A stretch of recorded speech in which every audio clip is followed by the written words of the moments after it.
Outer problems जो हैं वो बेसिकली प्रॉब्लम्स हैं ही नहीं, वो तो चैलेंजेस हैं।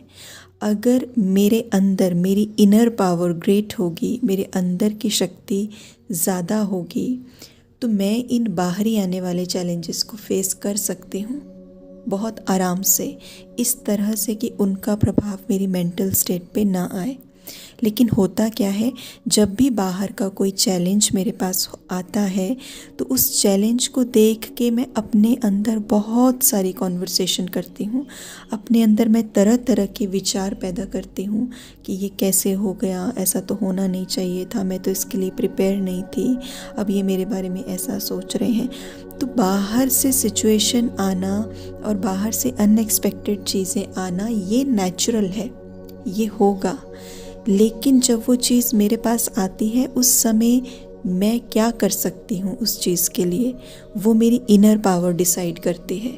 अगर मैं भीतर से स्ट्रॉन्ग हूँ, अगर मेरी इनर पावर, मेरी मेंटल पावर, मेरी थॉट्स की पावर, मेरी पॉजिटिविटी की पावर, मेरी विल पावर बहुत अच्छी है, मेरी डिसीजन मेकिंग बहुत अच्छी है, मैं स्टेबल रहती हूँ, मैं अंदर से काम रहती हूँ, मैं परिस्थितियों में बहुत ज़्यादा हलचल में नहीं आती हूँ और उनको एनालाइज़ करती हूँ अच्छे से, फिर खुद को एनालाइज़ करती हूँ, फिर प्रॉपरली डिसीजन लेती हूँ, तो प्रॉब्लम की कोई बात ही नहीं है। लेकिन जब हम परिस्थितियों को देख के सिंपल एक टैग दे देते हैं कि अब तो बस हम गए, अब ये परिस्थिति ऐसी थी तो फिर मेरा तो ऐसा ही रिएक्शन बनता था, मुझे तो वीक होना ही था, तो ये actually accurate way of living नहीं है। इसमें हमें दुख मिलेगा, इसमें हमें परेशानी होगी, इसमें हमें अशांति होगी। अगर एक दिन में 5 अनएक्सपेक्टेड चीज़ें हो जाएं, विच इज़ वेरी नेचुरल, जो होंगी, हो सकती हैं, तो क्या मैं हर बार दुखी होंगी?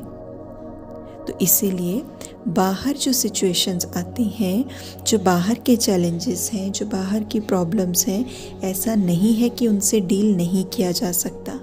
उनसे डील हम कर सकते हैं और उनसे डील हम इस तरह से भी कर सकते हैं कि उनका प्रभाव हमारे ऊपर ना आए।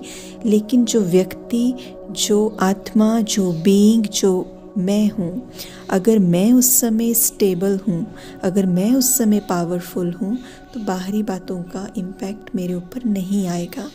अब अगला क्वेश्चन ये है कि मैं खुद को पावरफुल कैसे बनाऊँ, मैं खुद को शक्तिशाली कैसे बनाऊँ? तो वो हम जानेंगे कि खुद को शक्तिशाली बनाने के लिए हमें क्या करना है।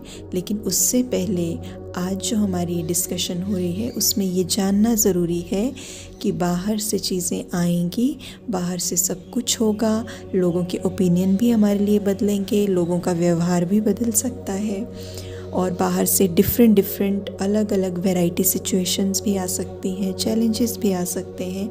इसके लिए हमें खुद को मेंटली प्रिपेयर रखना ही है कि कुछ भी अनएक्सपेक्टेड हो सकता है, बट मुझे रेडी होना है खुद के ऊपर काम करने के लिए। सॉल्यूशन तो अभी बहुत दूर है, लेकिन पहले मैं खुद के ऊपर काम करने के लिए रेडी तो हो जाऊं। क्योंकि अभी तक हम क्या सोच रहे हैं कि ठीक है, अब जैसे परिस्थितियां चलाएंगी हम चलेंगे, जैसे लोग मेरे साथ बात करेंगे मैं भी वैसे ही करूँगी। तो अभी तक हम ये समझ ही नहीं पा रहे हैं कि बाहर की प्रॉब्लम्स को सॉल्व करने से अंदर की प्रॉब्लम सॉल्व नहीं होगी। अंदर की प्रॉब्लम को, अंदर की वीकनेस को सॉल्व करने से ही बाहर की प्रॉब्लम्स सॉल्व हो सकती हैं, क्योंकि then I do have that power. तो ये हमें समझना है। इसलिए अब आगे जो हमारी डिस्कशन रहेगी वो इस बात पे रहेगी कि कैसे हम खुद को एम्पावर करें, क्या वो स्टेप्स हैं, क्या वो टेक्निक्स हैं जो हम भी सीखें, अपने सराउंडिंग में भी सिखाएं, अपने बच्चों को भी सिखाएं, सो दैट इंडिविजुअली, इंडिपेंडेंटली हम चैलेंजेस को फेस कर सकें। बट फॉर नाउ अपने आप को एक बहुत सुंदर विचार दें कि परिस्थितियाँ बाहर से आती रहेंगी, लोगों के ओपिनियन बदलते रहेंगे, नेचर की तरफ से भी कुछ ना कुछ, सर्दी गर्मी, इस तरह का वेदर चेंज होता रहेगा। सो बाहर का वेदर चेंज होता रहेगा, मेंटली, इमोशनली, फिज़िकली वो बदलता रहेगा। लेकिन मुझे मेरे अपने ऊपर फोकस करना है। The solution is not outside.